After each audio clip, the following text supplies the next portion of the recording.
brand storytelling. So what does that even mean? Brand storytelling, I always say, should feel like taking a walk with an old friend and just kind of like having that moment where even if you haven't seen them in months, you remember all the things you enjoy about them. You're just kind of like, oh man, yeah, that's why, right? That's why we're friends. Even if we haven't seen each other for so long, even if you cross the world and now we're meeting up in, I don't know, Scotland to go on a girls' trip, you're like, oh man, that's why we hang out. Remember all the cool things we've done together? That's why I want to keep seeing you and keep engaging with you. Now, how do we get there? There's so many different paths, there's so many different ways, but I thoroughly believe in the power of why and starting your journey and basing everything into your why. So finding your why, this is a concept that was initially coined by Simon Sinek. I think it's been like 13 years ago now.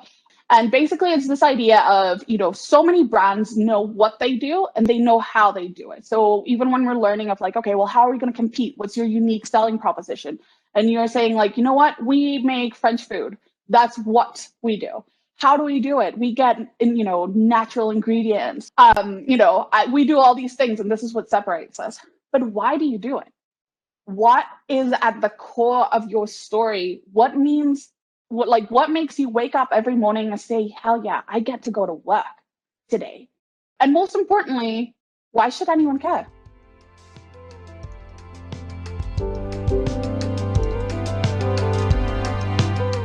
So this brings us to the concept of the golden circle. This is a TED Talk from like 2007 or something, where this guy, Simon Sinek, introduced this concept of the why and the golden circle.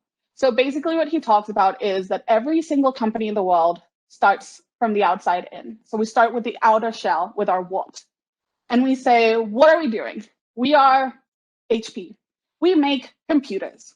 How are we doing them? How are we different? Well, our processors are super fast and the resolution is great. And, it's easy to like put it in a bag and pick it up. And you're just kind of like, cool, whatever. And then they don't dig deeper.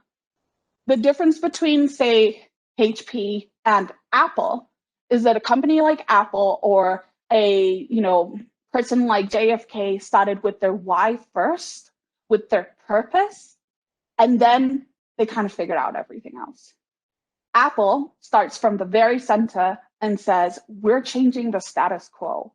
We believe in people that can disrupt and change everything that we know right now, and we're going to take it 10 steps further.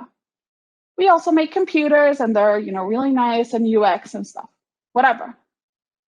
Everything that they can do, the reason why they can build computers, phones, pencils, watches, they could come up with like new sunglasses and we would probably buy them. Because when customers buy into them, they're not buying the specific aspects of like the technical aspects of a computer. They're buying into that why, into that purpose, saying, you know what? I too am a disruptor. I too believe in this. I'm going to change the world. I'm going to buy Apple. And that is going to be a customer that is going to be long-term. And what we want in marketing, what we want with any kind of branding is a long-term relationship. You don't want a one-night stand that's going to buy you one day because they saw your Instagram ad and they're like, cool, sure, whatever. They can't even remember your name next day. They want the kind of people that they say, man, nice pants. And you're like, let me tell you all about Free Label. She is an independent female Canadian worker, and you can spend like 20 minutes. That is literally me. I'm a walking advertisement because I only buy from brands that I am absolutely obsessed with. That is also why I live and breathe marketing, but that's a different story.